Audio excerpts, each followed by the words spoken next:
Hello, and how are you? I hope you're having a lovely summer evening wherever you are. You can see I have my summer t-shirt on.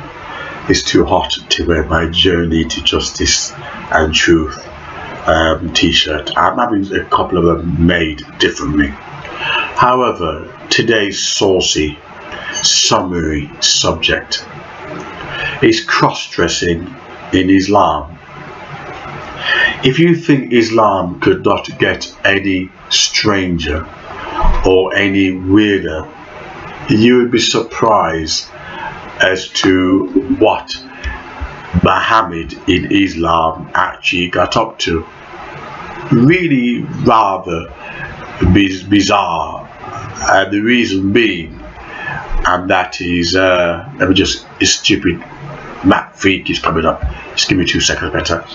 You'd be surprised, because if we are to model ourselves after Muhammad, if we are supposed to look like Muhammad, I have no problem with that.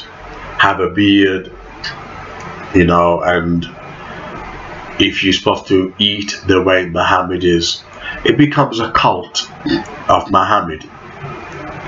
However, many Muslims shy away from actually living in detail as the Prophet did. They have to mirror image the life of Muhammad, to live and do and even wash the way Muhammad washed, even wear the same attire the way Muhammad wore the same attire.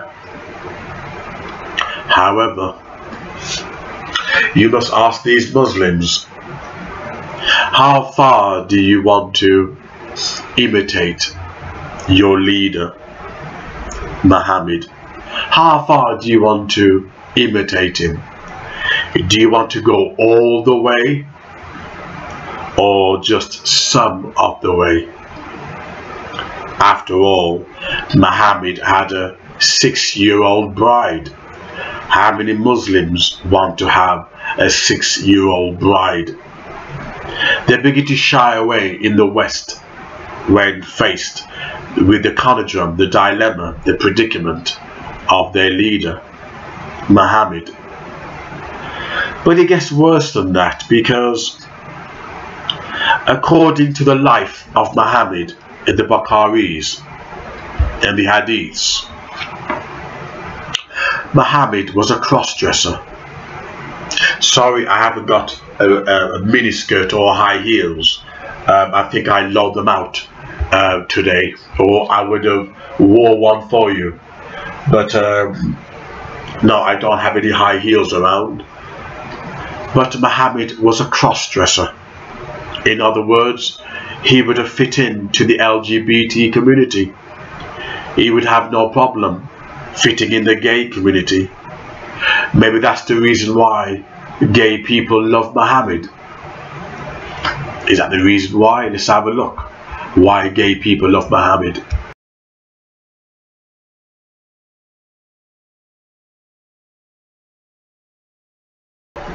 There you see the LGBT all around the world.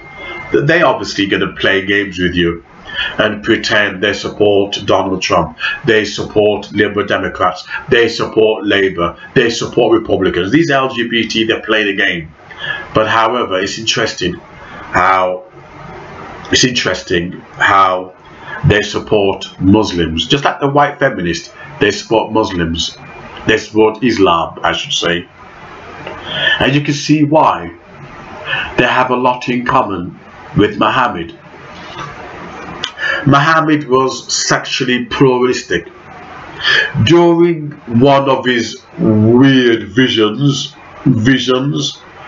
during one of his uncanny visions, he had a habit of wearing his 6-year-old bride's clothes. He claimed that of all the wife's clothes he wore, if I can find the quote and the source, I will put it in the box for you, or just look up Muhammad wearing Aisha's clothes to have his vision from God. No prophet in the Bible, not one, was into cross-dressing, nor did they wear women's clothes to have visions. These are the kind of things that Muhammad got up to, but of course, because people don't research, because people don't read, they think Islam is the most perfect religion on earth. If you want to understand Islam, look at Muhammad. Read the Bukharis, read the Hadiths. These are the life and sayings of Muhammad, which is equally important as the Quran. What this demonstrates is a man who had a fetish for wearing baby clothes. He married a baby and now he's wearing her clothes. Think about that. In this modern society, he'd be called a paedophile. He'd be called a cross-dresser, a tranny, a transvestite. And what this obviously demonstrates is that Muhammad was obviously a short man. We do know or heard about the short man syndrome. If you know any guys who are short, they're always extra violent. They always try to make up for being short, try to overly compensate. Muhammad was short. Not only that, he obviously had a very unusual and abnormal sexual deviation. Don't take my word for it. Look it up. Look at the Bukharis, look up the Hadiths, what they have to say about Muhammad and his sex life or his character, and you will see it. The Bukharis and the Hadiths do not paint Muhammad in a good light. And the Bukharis and Hadiths are what is used to implement Muslim laws, Islamic laws. So the Muslims cannot turn around and say, we don't believe in it. Most laws, most Islamic laws come through the Hadiths and Bukharis. So it is as important as the Quran.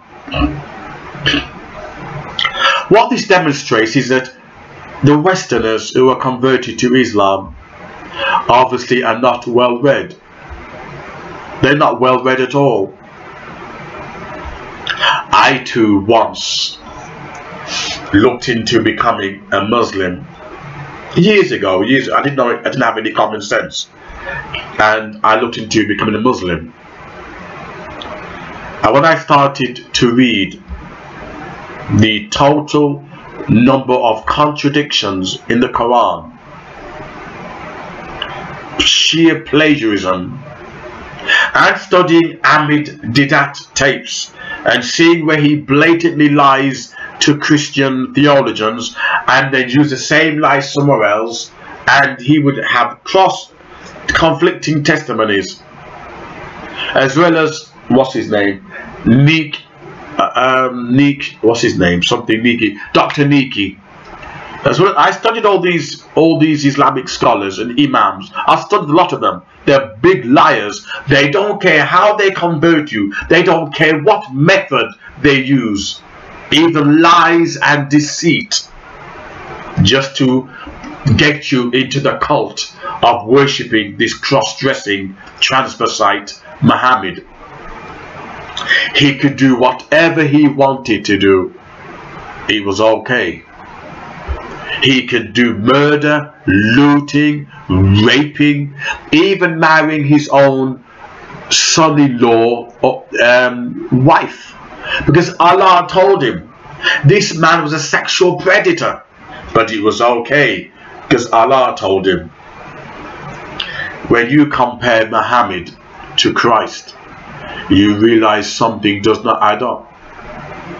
Why the hell would white feminists and LGBT want to support Muhammad? And you realize the dark kingdom, the dark source knows his home. The devil knows his home. He knows the root. He knows the tree.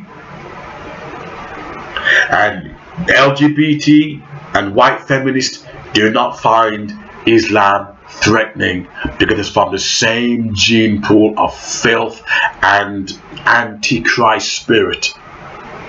And that's the reason why they don't criticize Muhammad.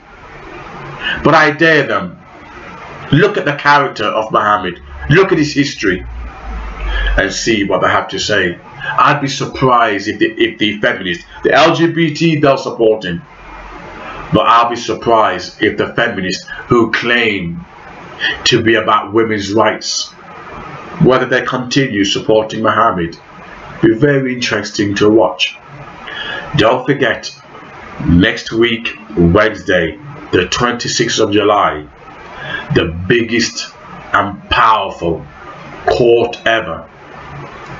Black people versus white people on trial. It promises to be the trial of the century.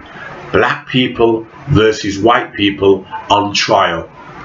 It's going to be big and it's going to be powerful. You don't want to miss it.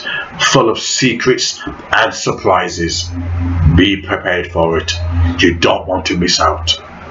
You can't handle the truth. You can't handle the truth.